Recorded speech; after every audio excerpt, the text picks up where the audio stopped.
नमस्कार, मार्केट पंचनामे में आप सभी का स्वागत है। मैं हूं सुमित और एक्सपायरी का दिन, वीकली एक्सपायरी का दिन, जबकि भारतीय बाजारों के साथ शुरुआत जो हुई थी वो कमजोरी के साथ होते हुए दिखाई पड़ी। अंतर्राष्ट्रीय बाजारों के संकेत कमजोर थे, जिसकी तर्ज पे भारतीय बाजारों की शुरुआत नेगेटिव नोट के साथ हुई। करीब 150 अंकों के आसपास या 200 अंकों के आसपास की गिरावट आज शुरुआती कारोबार में देखने को मिली। उसके बाद फिर लोअर लेवल से एक अच्छी रिकवरी सेकेंड हाफ के अंदर आई। इसको निफ्टी बैंक लीड कर रहा था।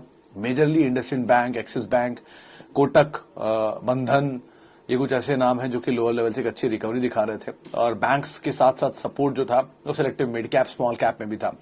मिड कैप में सबसे पहले हरा निशान पहुंचा और स्मॉल कैप में भी हरा निशान आता हुआ दिखाई पड़ा। फिर निफ्टी बैंक में भी ग्रीन मूव आया और लोअर लेवल से निफ्टी मोरलेस रिकवरी के बाद बंद होता हुआ दिखाई पड़ा। हालांकि सेंसेक्स बंद भले ही प्रेशर के साथ होता हुआ दिखाई पड़ा हो, थोड़ा बहुत यहां पर दबाव जरूर रहा हो, लेकिन ओवरऑल मार्केट्स के अंदर लोअर लेवल से एक रिकवरी जरूर देखने को मिली थी। एक समय पर करीब करीब 180 अंकों तक की गिरावट यहां पर आते हुए दिखाई पड़ी मार्केट्स में। लोअर लेवल से जो मूव था वो जरूर होता हुआ दिखाई पड़ा। सिलेक्टिव स्टॉक्स के अंदर स्टोरीज आज भी डेवलप हो रही थी और लास्ट आवर में जो सेलिंग आई उसमें थोड़ा बहुत बाजार के अंदर प्रेशर वापस बनता हुआ दिखाई पड़ा। तो बहुत ही चॉपी, ऑब्वियसली, क्योंकि आज एक्सपायरी का दिन था तो ये बाजार अनुमान लगा ही रहा था कि थोड़ी रिकवरी और थोड़ी बिकवाली आते हुए दिखाई पड़ेगी।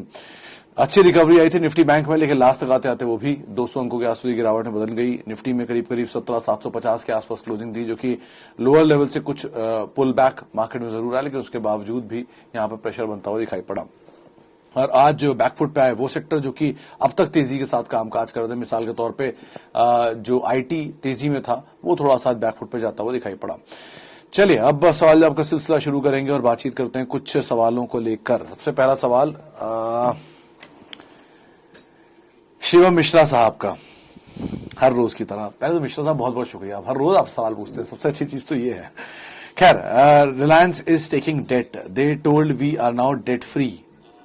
मिश्रा साहब ये बात सही है, हाँ वो डेट फ्री थे और डेट केपेक्स के लिए जरूरी भी होता है तो डेट लेना भी चाहिए, लेकिन कैपेसिटी भी देखिए ना, नेट कैश फ्लोज अगर उनको पॉजिटिव बना देते हैं तो ये डेट में कोई दिक्कत नहीं। और दूसरा, डेट अगर लिया भी है तो आप मतलब कम लोग ये बात जानते होंगे, लेकिन रिलायंस अपनी खुद की इतनी बड़ी ट्रेजरी चलाता है जितनी बड़ी बैंक की ट्रेजरी होती है, यानी कि वो बहुत आराम से उस पैसे को मैनेज कर पाते हैं।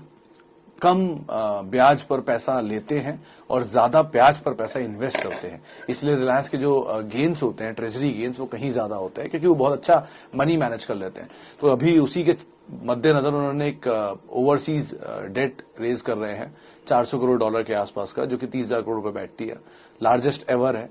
और केपेक्स के लिए ऑब्वियसली इसका इस्तेमाल होगा, तो आप ये सोचिए कि केपेक्स होगा जहां, वहां कितना पैसा आएगा या वहां किस तरह की कंपनी कामकाज करेगी। हमेशा से इसी स्केल का केपेक्स होता है, तो उसी स्केल की रकम जुटाई जा रही है। जुटा भी तो देश की सबसे बड़ी कंपनी रही है, तो उस हिसाब से ही ये केपेक्स होगा। तो डिपेंड्स, इक्विटी कन्वर्ट नहीं हो रही सो फार, डेट पे ही है ये पैसा अभी तक। तो आगे देखते हैं कैसी सिचुएशन बनती है और केपेक्स का इस्तेमाल कहां हो रहा है उसके ऊपर आप जरूर नजर रखिएगा। ओके, आगे बढ़ते हैं और long term view on BHEL. Nikhil साहब, आज ही सुबह बात हो रही थी सर्वेंद्र से और उन्होंने ये बात बोला कि बीएचईएल कंपनी जो है वो उनको पसंद है। यहां से वो 40 रुपए के लोस तो नहीं बनाएगा, ये उनका मानना है। उनको लगता है कि यहां से एक अच्छी तेजी आते हुए जरूर दिखाई पड़ सकती है स्टॉक के अंदर, लेकिन ऑब्वियसली मीडियम टर्म में ये कंसोलिडेशन में है और कंसोलिडेशन मतलब एक दायरे के अंदर है। 67 के आसपास सेलिंग आ जाती है, 56 के आसपास से पुल बैक आ जाता है, तो वो किस करवट बैठता है उसको आप ध्यान रखिएगा। लेकिन अदरवाइज सर्वेंद्र की जो राय थी वो आपके सामने मैंने रख दी है। India Mart for long term, Madhur साहब कुछ ज्यादा तेज चला हुआ शेयर नहीं है, आप एक बार चार्ट्स के चेक करिएगा, गूगल पे खाली देख लीजिएगा, वैसे दिक्कत नहीं है। इन्वेस्टमेंट वैल्यूज है इस कंपनी की, इंडिया मार्ट की। अलग अलग कंपनियों में इन्वेस्ट करते हैं, छोटे छोटे स्टार्टअप्स के अंदर, और फिर आने वाले टाइम में उसमें एक अच्छी वैल्यू क्रिएट होते हुए देखते हैं तो उसमें से निकल जाते हैं, आईपीओ आ जाते हैं या कुछ ऐसे रीजन निकल आते हैं। कोर कारोबार आप पढ़ेंगे तो ज्यादा आपको समझ में आएगा किस तरह की स्थितियों में है। तो बेटर है, ये इन्वेस्टमेंट एवेन्यूज के हिसाब से सोच रहा है तो बात अलग है, Zomato one of the investment था इनका। लेकिन बाकी अगर आप कारोबार को देख कर ले रहे हैं तो बहुत अच्छे अच्छे विकल्प हैं, आप उनको भी तलाश सकते हैं। यहां पर एक ऑलरेडी बड़ी तेजी देखी भी जा चुकी है, तो ईज आउट होने दीजिए, क्या दिक्कत है इसमें। अच्छा जी, hotel stocks specially IHCL, Indian hotel I guess. Vikram साहब, होटल स्टॉक्स में प्रॉब्लम कुछ नहीं है और Indian hotel among the lot सबसे अच्छा है, तो इसमें भी कोई दो राय नहीं है। अब इनकी 2-3 अच्छी और 2-3 बुरी बातें सुन लें। पहली चीज, पूरे स्पेस में ज्यादातर जो होटल्स होते हैं वो इनकी ओन्ड प्रॉपर्टी नहीं होते हैं, ये मैनेज प्रॉपर्टीज होती हैं। कुछ होटल्स की ओन्ड है, कुछ की मैनेज्ड है। तो इनकी वेबसाइट्स पे या इनके ऊपर आप जाकर देख सकते हैं किस तरह की ओन्ड है और किस तरह की मैनेज्ड है। दूसरा, साल भर रेवेन्यूज इनके नहीं आते हैं, हर किसी भी सेक्टर में किसी भी जगह पे काम काज करते हैं तो भी। 3, अगर ये मैनेज्ड हैं तो इनके मार्जिन वैसे ही बहुत कम रहते हैं। 4, आप खुद भी ये बात जानते हो कि ज्यादा से ज्यादा सर्विसेज आपको चाहिए होटल में कम से कम पैसा देकर, तो ऑब्वियस सी बात है क्या इनको रेवेन्यू जनरेट करके देंगे आप, तो वो एक और वजह है। उसके अलावा डेट, क्योंकि ये लोग कहीं ना कहीं जो प्रॉपर्टी खरीदते हैं उसके लिए डेट भी होता है, तो वो डेट एक और बड़ी चीज है। और मेजरली कोई होटल स्टॉक ने आज तक के इतिहास में शायद ही पैसा कमा के दिया हो, मीडियम टर्म मोमेंटम जरूर बना के दिया सबको, तो मीडियम टर्म मोमेंटम के लिए चेस कर सकते हैं। लेकिन अमंग ऑल अगर आप किसी में जाना भी चाहते हैं होटल में, तो इंडियन होटल द सेफेस्ट, आप उसी को ही देख सकते हैं। अच्छा, आगे बढ़ते हैं और शुक्रिया मिश्रा साहब। Suggest some new listed IPO stock to buy and hold for long term. क्यों चक्रवर्ती साहब, क्यों न्यू लिस्टेड? ये बात नहीं समझ में आई मुझे। न्यू लिस्टेड है अभी, तो अभी जरा मेटल तो प्रूफ करने दीजिए। आप खुद ही देखिए ना कि आप जब कभी किसी कॉलेज में गए होंगे, स्कूल में गए होंगे, तो वहां जो बच्चा शुरू में आता है उसका मेटल आपको क्या पता, क्या कैपेबिलिटी है उसकी, कितना अच्छा करेगा कितना बुरा करेगा, कुछ पता थोड़ी ना है। तो समय दीजिए, जरा प्रूफ कर लेने दीजिए मेटल अपने आप को, बहुत कुछ आएगा अभी तो।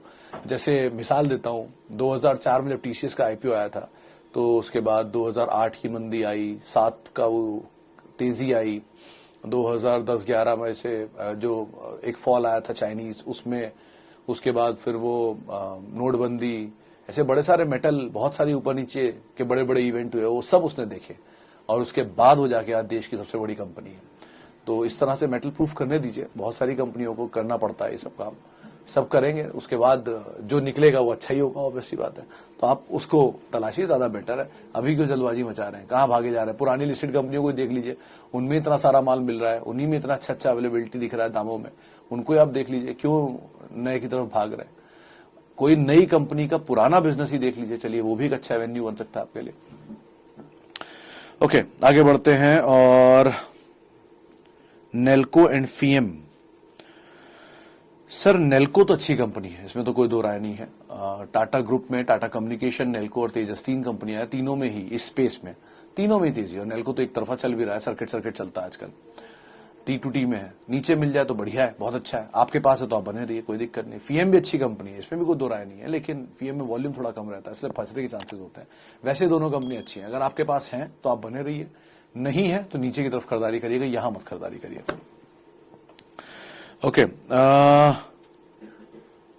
आगे बढ़ते हैं। और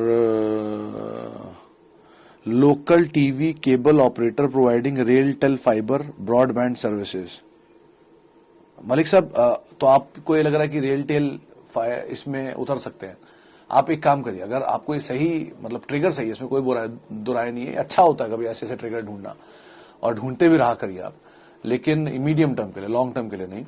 लेकिन एक बार आप केबल ऑपरेटर से बात करिए कि वही रेलटेल है जिस रेलटेल की हम बात करते हैं, और उस रेलटेल के कुल कारोबार का कितना हिस्सा इस कारोबार से आता है।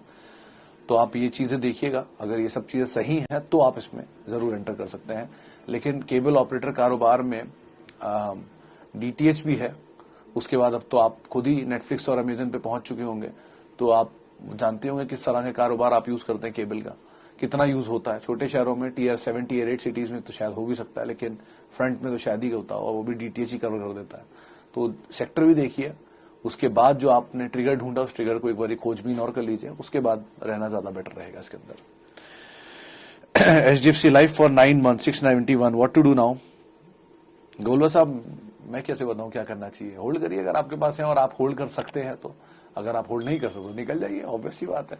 देखिए सर, HDFC लाइफ आज से लेके मतलब पहले दिन से लेके आज तक यही बोलता आ रहा हूं कि वो कंपनी देश की सबसे बड़ी प्राइवेट लिस्टेड इंश्योरर है, सबसे बड़े मार्केट शेयर के लिहाज से। Second is SBI, third is ICICI। जिस कारोबार में कंपनी हो, कारोबार में ग्रोथ भी बहुत है अगले 10 साल 20 साल में, 1-2 साल में नहीं। HDFC लाइफ का एक फ्लॉ, इसकी इक्विटी साइज बहुत बड़ा है, 377 करोड़ शेयर है, लेकिन ITC के आगे अभी भी 1/4 है। दूसरा फ्लॉ, इसमें ऊपर के लेवल पे हमेशा स्टैंडर्ड लाइफ अपना स्टेक बेच जाता है, जो 3 बार कर भी चुका है, अभी 12% स्टेक है उनके पास। लेकिन अच्छी चीज, कारोबार ठीक है, थोड़ा कंसर्न कोविड की वजह से है, जिसकी वजह से इनको ज्यादा रीइंबर्समेंट देने पड़ रहे हैं लोगों को, लेकिन ऑब्वियसली बात है रीइंबर्समेंट 1 साल होगा, 2 साल होगा, 4 साल होगा। इंश्योरेंस का प्रीमियम तो हर साल ही मिलेगा ना, और 4% देश की आबादी इंश्योर्ड है, 8% भी हुई तो कारोबार डबल मान के चलिए। और LIC का IPO री-रेट करेगा सेक्टर को, तो ट्रिगर्स तो हैं इसके लिए। अब आपकी पॉसिबिलिटी क्या है, आपने क्या ढूंढा हुआ है इसके अंदर, आपका क्या गोल है, आप उसके हिसाब से ही फैसला लेंगे, आप उसके हिसाब से चुन सकते हैं स्टॉक को। फुटसी में है, Morgan Stanley composite index MSCI में है, बाकी सारे म्यूचुअल फंड के पास भी होल्डिंग है। तो सो फार तो इसमें ऐसा कुछ दिख नहीं रहा कंसर्न। बाकी आप देखिए आपको क्या इसमें तलाशना है, कि आपके उम्मीदें थी उतना खरा उतर पाया, नहीं उतर पाया तो निकल जाइए, बेस्ट है। ओके आगे बढ़ते हैं। CESC 92। हाँ सर सुजॉय साहब, इसमें एक खबर भी चल रही है इनफैक्ट ये कि शायद चंडीगढ़ में जो पावर की नई यूनिट लग रही है पावर डिस्ट्रीब्यूशन को लेकर, उसके लिए CESC सबसे छोटी बोली लगा चुका है और शायद वो इसको मिल भी जाए। खबरें हैं, अभी तक कोई कंफर्मेशन नहीं है। तो वैसे तो बने ही रही है, ठीक ठाक कंपनी है, और आप खुद भी जानते ही होंगे, कोलकाता से होंगे आप तो, कि किस तरह की कंपनी है ये। बहुत पुरानी कंपनी है, कभी पढ़िएगा इसकी हिस्ट्री की। जो हावड़ा नदी है उसके नीचे सबसे पहला टनल जो है वो इन्होंने ही बनाया था, जो बाद में मेट्रो के लिए भी दिया जा रहा था, लेकिन वो एक्सेप्ट नहीं हुआ था। पढ़िएगा, बहुत इंटरेस्टिंग स्टोरी है। तो CESC अच्छी कंपनी वैसे तो बने रही है, ग्रुप भी अच्छा है, बस थोड़ा भागा हुआ स्टॉक, यही कंसर्न है कि एक तरफा चलने के बाद में एडजस्टमेंट हुआ है, तो थोड़ा ईज आउट होएगा, नीचे आने दीजिए। दूसरा न्यूज फ्लोज पे नजर रखिए और क्वार्टरली नंबर्स पे नजर रखिएगा। ओके आगे बढ़ते हैं। और न्यूरेका सर मेरे ख्याल से तो वो सीमेंट वाला है ना, वो न्यूवोको है न्यूरेका है, कंफ्यूज हो गया सर, इतने सारे IPO आए हैं पिछले साल, नाम भूल गया। अगर वो सीमेंट वाला है जो निर्मा ग्रुप की कंपनी है तो आप बने रहिए, वो कंपनी बहुत अच्छी है, बहुत वैल्यू है उसके अंदर, अभी वो आइडेंटिफाई नहीं हो रहा है। लेकिन अगर ये दूसरा वाला है तो मुझे उसका आइडिया नहीं, मैं उसके बारे में फिर पढ़ के ही आपको बातचीत कर पाऊंगा। Okay India cement and FSL। Sir India cement भी और FSL भी दोनों ही बहुत ज्यादा चले हुए हैं शेरू साहब। सीमेंट में ऑब्वियसली सबसे पहला नाम तो JK सीमेंट ही आता है हमेशा, उस पर आप नजर रखिएगा। दूसरा अल्ट्राटेक सीमेंट, ये मस्ट हैव है पोर्टफोलियो में, मस्ट हैव इसलिए बोलता हूं, इंडिया में कुल सीमेंट की कैपेसिटी का सबसे बड़ा हिस्सा अल्ट्राटेक के पास है, 125 मिलियन टन की कैपेसिटी है। इस कैपेसिटी को क्रिएट करने में कई साल लगते हैं, कई डिकेड लग जाते हैं। मतलब आप ऐसे समझिए, कच्छ में भी इनका एक प्लांट है जो कि इन्होंने JP से लिया था, और वहां पर लाइमस्टोन इतना इजीली अवेलेबल है कि ये तुरंत उसको वहां से क्रिएट करते हैं, अपना प्लांट को एग्जीक्यूट करते हैं। तो अल्ट्राटेक सीमेंट जैसी कंपनी तो मस्ट हैव है पोर्टफोलियो में, अगर आप सीमेंट में जाना चाह रहे हैं तो। उसके बाद आते हैं बाकी प्लेयरों में, ऑर्डर रख देता हूं आपके सामने। सबसे ऊपर UltraTech cements capacity wise, Ambuja ACC, इन दोनों ही कैपेसिटी। फोर्थ नंबर पे आते हैं I think India cement, then comes JK and then comes Birla corp, फिर JK लक्ष्मी। तो ये ऑर्डर है, और न्यूरेका 5वें नंबर पर आता है, इन्हीं में बीच में कहीं। तो आप उस हिसाब से अपनी कॉल ले सकते हैं। लॉन्ग टर्म होराइजन है, लॉन्ग टर्म व्यू है और सेक्टर में रहना है तो अल्ट्राटेक ऑब्वियसली। लेकिन अगर मीडियम टर्म भी रखना चाहते हैं तो JK को आप नहीं भूल सकते, बिरला को नहीं भूल सकते, वो भी अच्छी कंपनी है। इंडिया में एक ही प्रॉब्लम है इंडिया सीमेंट में, एक तो दक्षिण वाला है, साउथ का एंगल है, साउथ की ही कंपनी है, साउथ में ही जो प्राइसेस हैं या साउथ की जो इंफ्रास्ट्रक्चर है उसी में कामकाज करेंगे, नॉर्थ में बहुत छोटा एक्सपोजर है। और दूसरा टीम भी है इसके अंदर, वो कोलकाता वाली, माफ कीजिएगा चेन्नई वाली, और प्लस इक्विटी साइज भी बड़ा है, तो कुछ कंसर्न्स है। और FSL ऑब्वियसली अधिक एक तरफा चला है, तो इसको तो अभी आप रुक ही जाए, ज्यादा बेटर है कि नीचे मिल जाए, ज्यादा बेटर है। ओके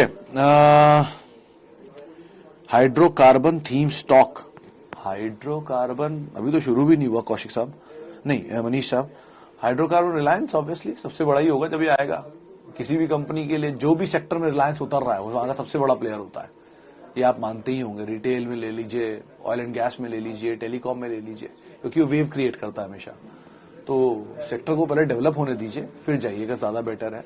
और मतलब आप कभी पुरानी हिस्ट्री जरा उठा के देखिए, सिर्फ कुछ सेक्टरों की जिनमें फैंसीज बनी थी कभी एक समय पर, मिसाल के तौर पे CNG, मिसाल के तौर पे EV, मिसाल के तौर पे सोलर। तो ये कुछ ऐसे सेक्टर हैं जहां पे एकदम से वेव आती है कि यहाँ ये होगा वो होगा। इवन आपका ये प्राज इंडस्ट्रीज कारोबार के अंदर है, क्या बोलते हैं उसको, इथेनॉल। तो ये सेक्टर में कुछ कुछ बज आते रहते हैं और ये कुछ कुछ बज पे ही चलते रहते हैं। तो ऐसे सेक्टर में आप अगर साइक्लिकल टाइप मूव खेलना चाहते हैं, आपको लगता है आप स्टोरी को प्ले करके निकल जाएंगे सही समय पर, तो बात अलग है। लेकिन अदरवाइज सर क्यों रिस्क ले रहे हैं? बेटर है कि ट्रेडिशनल सेक्टर में रहिए या फिर ऐसे सेक्टर में रहिए जहां पर एटलीस्ट काम होता हुआ दिख रहा हो, काम चल रहा हो, डिमांड अच्छी हो, नंबर्स ठीक आ रहे हो, उन पे नजर रखिए, ज्यादा बेटर नहीं है। या एटलीस्ट अभी उन्हें बाजार ना पूछ रहा हूं। Okay, name of budget based stocks. Malik साहब, बजट में 3 तरह के सेक्टर सबसे ज्यादा चलते हैं। एक होता है फर्टिलाइजर, जिसमें आज मूव आ ही रहा था, रेलवेज कुछ ना कुछ तो वहां भी हो गई, एजुकेशन कुछ ना कुछ तो वहां भी हो गई, इंफ्रा। ये 4 ऐसे नाम है जो चलते ही चलते हैं, हमेशा कुछ ना कुछ इनमें होता ही रहता है, कुछ ना कुछ खबर आती है। Defence also. तो इन 5 सेक्टरों पे आप नजर रख सकते हैं, लेकिन ध्यान रखिएगा इनमें भी कंपनियों का सिलेक्शन सही करिएगा, क्योंकि एक गलत कंपनी और आप अगले बजटों तक, बजट तक नहीं बजटों तक फंस सकते हैं। ऐसे बहुत सारे नाम हैं, तो जरा ध्यान संभल कर चूज करिएगा। ओके, आगे बढ़ते हैं। और बीपीसीएल एवरेज 406 6 महीने से। त्यागी साहब, डिविडेंड ही खाइए, क्योंकि जब तक इसमें कोई कॉल नहीं ली जाती है स्टेक सेल को लेकर, और स्टेक सेल में भी सही नाम का चुनाव नहीं हो जाता, तब तक कुछ नहीं कह सकते। ये बीपीसीएल में क्या, हर सरकारी कंपनी का प्रॉब्लम है कि ये शेयर सिर्फ डिविडेंड ही देने लायक होते हैं यूजुअली। हर तेजी में ऊपर के लेवल पे या तो स्टेक सेल आ जाता है या ओएफएस आ जाता है। तो जरा ध्यान संभल करिए, आप काम करिएगा। डिविडेंड मिल रहा है तब तक तो आप बढ़िया एंजॉय करिए डिविडेंड को ही। ओके, बीपीसीएल में हम बात कर चुके। औरबिंदो, मधुर साहब, कंपनी ठीक है, सिंगल डिजिट पी में कामकाज भी कर रहा है, वैल्यू भी सही है। रिसेंटली कुछ चलने की बातचीत थी, एक ओवर हैंग चल रहा है इनके लाइफ साइंस कारोबार को अलग करके लिस्ट कराने की बातचीत है, डीमर्जर को बेसिकली मंजूरी देने की बातचीत थी, जो अभी तक चली रही है, अब तक कंफर्मेशन हुआ नहीं है। उसी ओवर हैंग को बाजार प्ले कर रहा है। जिस दिन वो ओवर हैंग खत्म होगा उसके बाद देखेंगे सिचुएशन क्या बनती है। लेकिन फार्मा में औरबिंदो, लुपिन, 2 ऐसे नाम दिखते हैं जो पोटेंशियल तो काफी दिखता है, लेकिन चलते कम ही है, पता नहीं क्यों। इवन सन फार्मा भी, जबकि फार्मा मेजर है, उसके बावजूद better Divi's type, Reddy type companies में आप रहिए, या अपोलो हॉस्पिटल टाइप कंपनी में रहिए, जो कि लीडर है अपने अपने स्पेस की और शांति से चलते हैं, छोटी इक्विटी है, उसका अलग बेनिफिट मिलता है। उस तरह की कंपनियों को तलाशिए, ज्यादा बेटर है। अच्छा, Sumitomo chemical to buy now और SIP for long term, should choose any other stock. अगर मतलब आज सुमितोमो केमिकल चल गया तो आज आपको लग रहा है कि खरीदारी करनी चाहिए थी, ये शेयर अब तक कैसे छूट गया मुझसे। आप एक बार इसके फाइनेंशियल तो देखिए। मैं ये नहीं कह रहा हूं कंपनी खराब है, नंबर्स में के हिसाब से थोड़ा महंगा है, तो थोड़ा ईज आउट होने दीजिए, एडजस्ट करने दीजिए, उसके बाद एंटर कर लीजिएगा। आपको लगता है केमिकल में और बहुत अच्छे अच्छे नाम है जो नीचे पड़े हैं, जुबिलेंट इंग्रेविया ऐसी कंपनियां पड़ी नीचे हुए, लक्ष्मी केमिकल भी एक नंबर के बाद देख लीजिएगा सिचुएशन कैसे बैठती है उसकी, उनको भी तलाश सकते हैं। सिर्फ इसलिए कि आज चला है आपको लग रहा है कि इसे लेना चाहिए और एसआईपी में जाना चाहिए, पहले बहुत दिन से नीचे पड़ा हुआ था तब तो आपने ध्यान नहीं दिया, और उसके अलावा वॉल्यूम थोड़े लो होते हैं इसमें, तो जरा देख संभल कर इसमें एंटर करिएगा, वो ज्यादा बेटर है। वेंकीज में बने रहिए विनोद साहब, कोई चेंज मत करिए वेंकीज के अंदर। आपको अगर आपके दाम से नीचे मिल जाए 1500, 1400, 1000, इन लेवल्स पे आप ले सकते हैं। सिर्फ एक कंसर्न, वो जब बर्ड फ्लू उठता है तब इसमें कोई दिक्कत आनी शुरू हो जाती है। लेकिन एक बात आप ध्यान रखिए कि कंपनी इंडिया की जो मतलब जो इनके ओनर्स हैं, उनको इंडिया का पोल्ट्री रिवोल्यूशन का फादर बोला जाता है। ऐसे ही नहीं बोला जाता होगा ना, कुछ तो काम होगा। पुणे बेस्ड कंपनी है, और ना केवल ये एग्स और हैचरीज के अंदर है, बल्कि ये पैकेज फूड के अंदर है, रेस्टोरेंट्स के अंदर है, और साथ साथ इनका मेडिसिन का भी कामकाज है एनिमल के लिए, तो वो भी एक बिजनेस है। इनकी एक फुटबॉल टीम भी है ओवरसीज, उसका ब्लैकबर्न नाम है। तो कंपनी ठीक है, बिजनेस भी अच्छा है, मैनेजमेंट भी ठीक है, कंजर्वेटिव है, और ग्रोथ भी दे ही रही है, वैल्यू वाइज भी साउंड है। वो थोड़ा बहुत ऊपर नीचे सेक्टर में होता रहता है, उसके हिसाब से आपको प्ले करना पड़ेगा। नीचे की तरफ ले लीजिए, 3-3.5 निकल जाए, ऊपर आप भेज दीजिए, फिर वेट करिए नीचे आने का। ऐसे टाइप से आपको उसको खेलना पड़ेगा, और बाकी सिचुएशन के हिसाब से आपको कॉल लेनी होगी। चलिए, फिलहाल अब इतने सवालों को मैं शामिल करूंगा। माफी उन सभी लोगों से जिनसे आज हम बातचीत नहीं कर पाए, और बहुत बहुत शुक्रिया उन सभी लोगों का जिन्होंने हमसे सवाल पूछे और कार्यक्रम का हिस्सा बने। आपसे अब कल मुलाकात होगी शुक्रवार को, हफ्ते का आखिरी कारोबारी सत्र है। जरा ध्यान संभल कर ट्रेड करिए। आज थोड़ा सा ईज आउट जरूर हुआ है मार्केट, लेकिन ठीक है, अभी भी मोमेंटम अच्छा, और अभी भी आपके पोर्टफोलियो के शेयर जो है वो नीचे ही होंगे आई गेस। तो बने रहना ज्यादा बेटर है। लॉन्ग टर्म स्टोरी को प्ले करिए, इंडिया की सबसे अच्छी चीज है। और आप मेरे साथ जुड़ सकते हैं @Sumit Research मेरा ट्विटर हैंडल है।